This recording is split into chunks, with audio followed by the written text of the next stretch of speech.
Well, it hasn't been a quiet spring in Still River, and it's been unusually cold spring. And uh,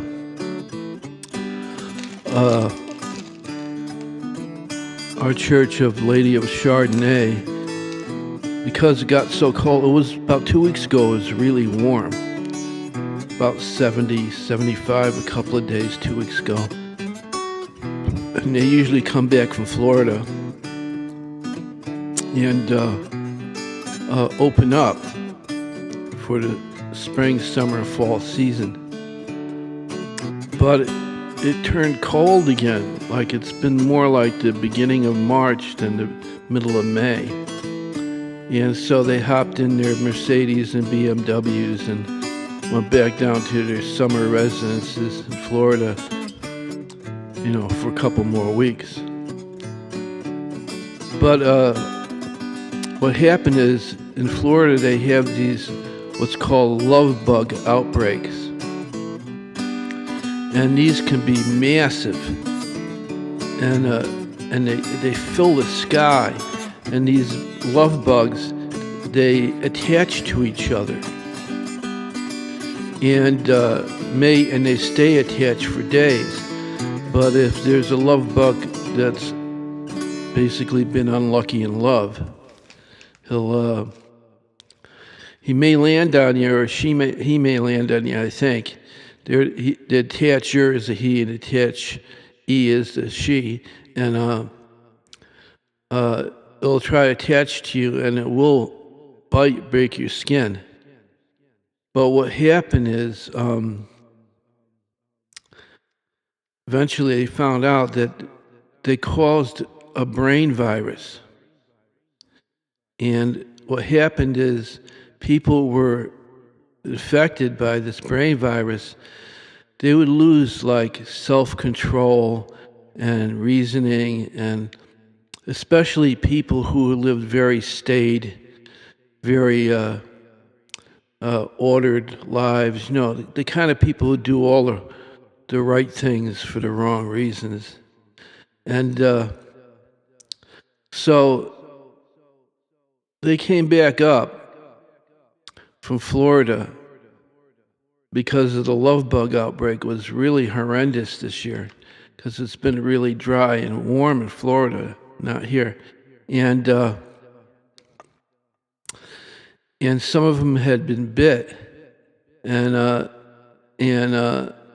they also brought up some of the love bugs in their clothes and in their luggage, because they get everywhere. And when there's an outbreak, it's horrendous looking. Look up love bugs on the net and you'll see. So some other people also got bit.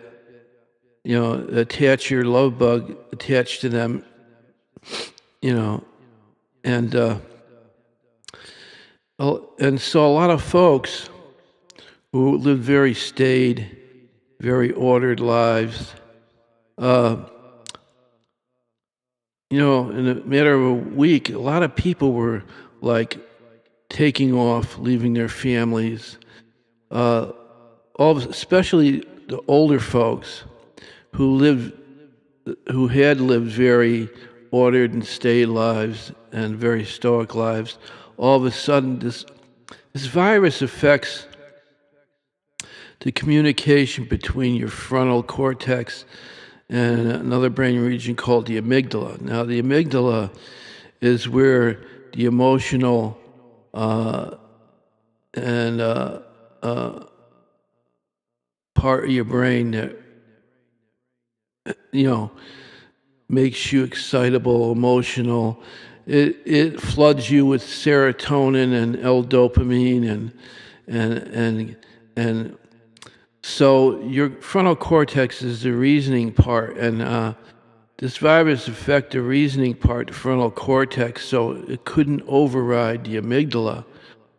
And people who had their amygdalas way under control all their lives, left their families. Some people left their churches, church groups,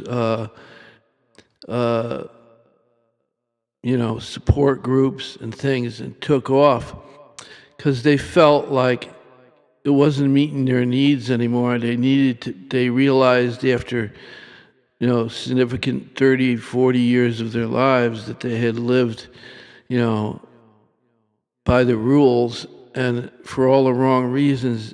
They had that emotional part of the brain under such control. Now the control is gone, and so they leave, and this one woman, she was arrested driving down the railroad tracks on her car, on the rims on the tracks, and the cop said, a judge said, well, what did you do it for? She said, I had to get out, and I didn't want to drive on the highway and get in an accident.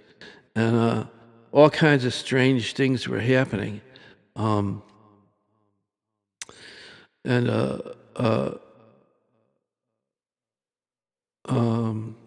Harriet Blanchard, the librarian, and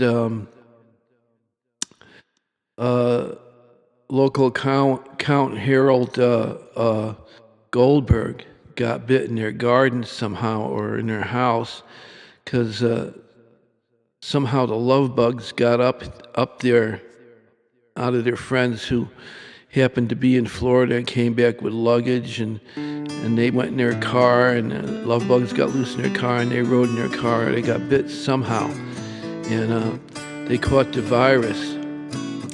And Goldberg brought a brand new Tesla and took off, heading down to Florida or somewhere, and so did Harriet Blanchard, the librarian. And they were neighbors. He lived across the street, and 2 months later, that's what time it takes for the virus to work its way through.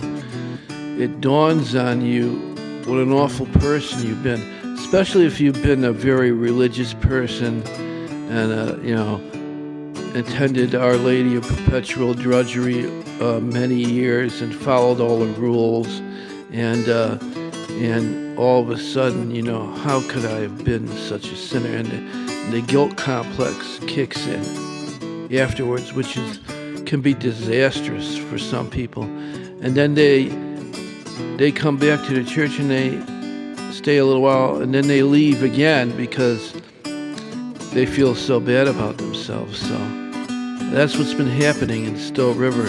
The love bug, the spring love bug.